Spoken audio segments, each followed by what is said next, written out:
Welcome, ladies and gentlemen. African presidents are not comfortable the way different kind of coups are being reported across Africa.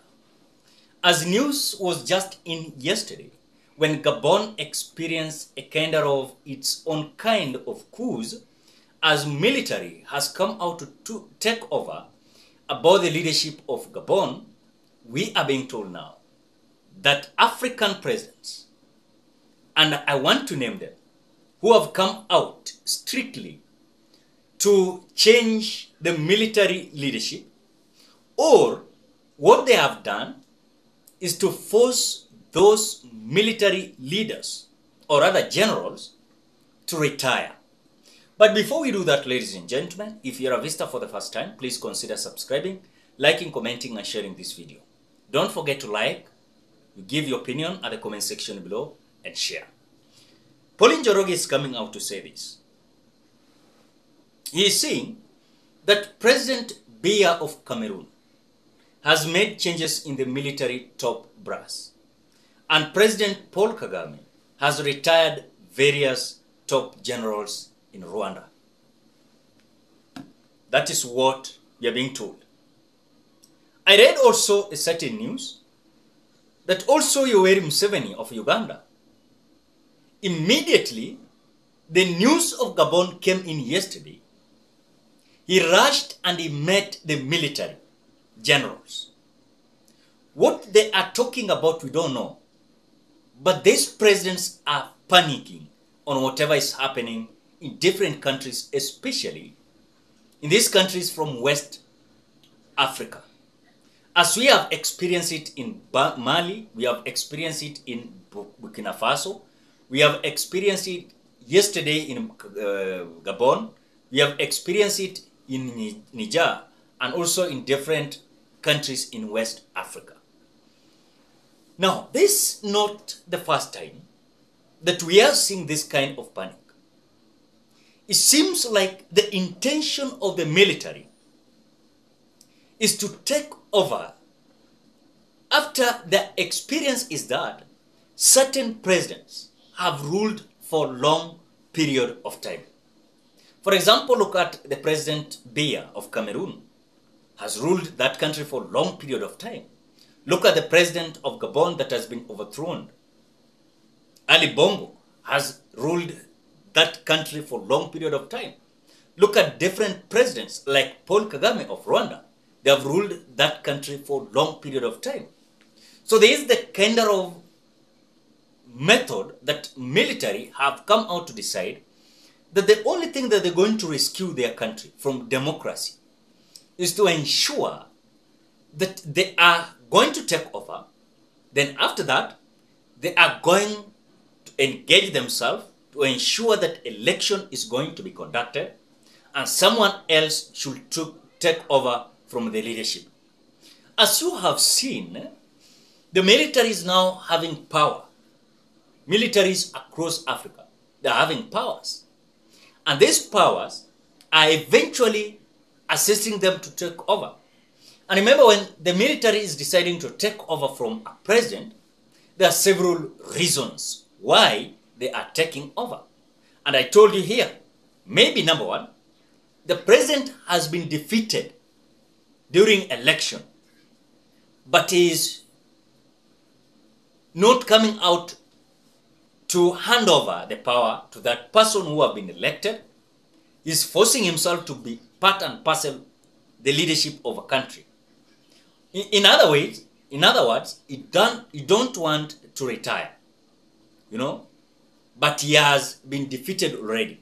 The military will take over because even despite of that, you will see that the courts always comes out to at least decide on what should be done. But now, military might decide now we are taking over because the truth is the election was free and fair and that person that has been elected is so and so, and because this president does not want to get out of the office, we'll take over. Then after that, we hand it over to that actualized elected president. The scenario number two is that a president has stayed for long in the leadership.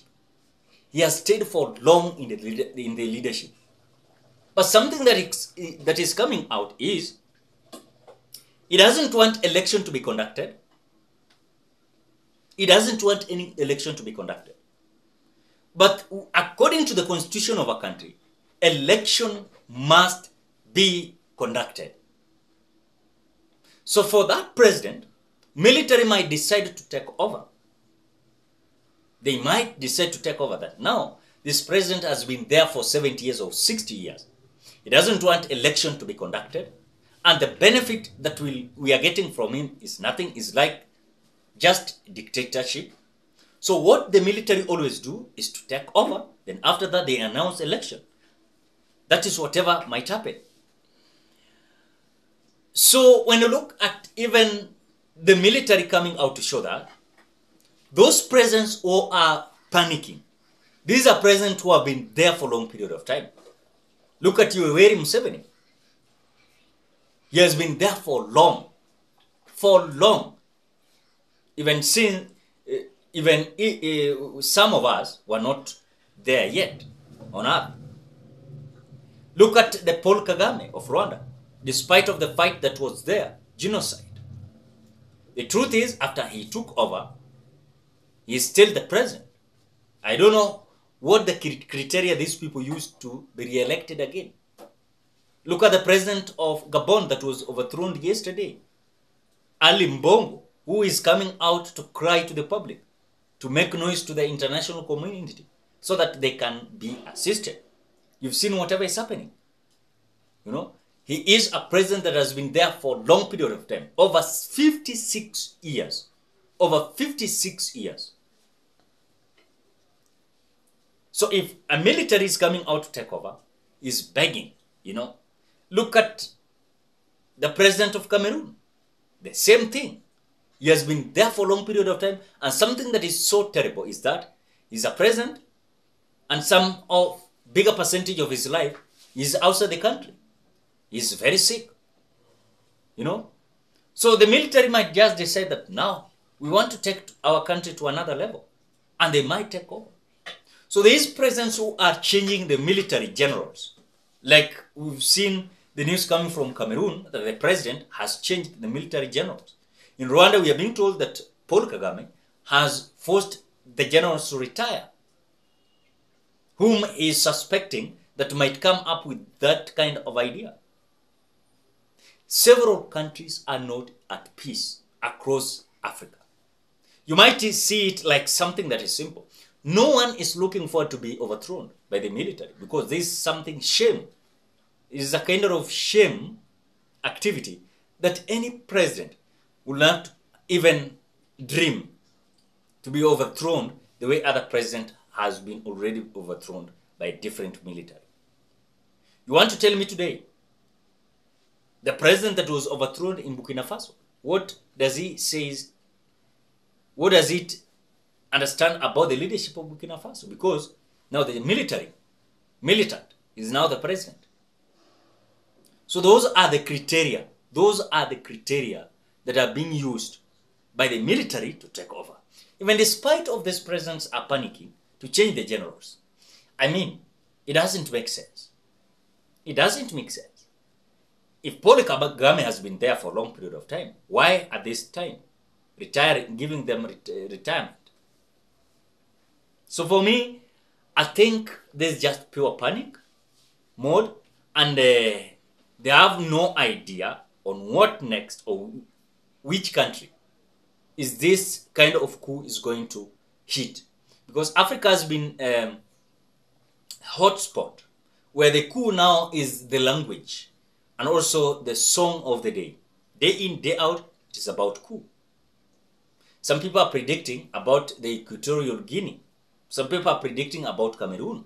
Some people are predicting about Uganda. I don't know how Uganda will happen. Some people are predicting about Rwanda. I don't know how that is going to happen. So these presidents who are coming out to do that, those kind of reshuffles, they're just in panic mode. Ladies and gentlemen, what are your thoughts? Drop your opinion in the comment section below. Otherwise, I want to appreciate you so much because of great support. Please consider subscribing, liking this video Give your opinion in the comment section below, and don't forget to share this video.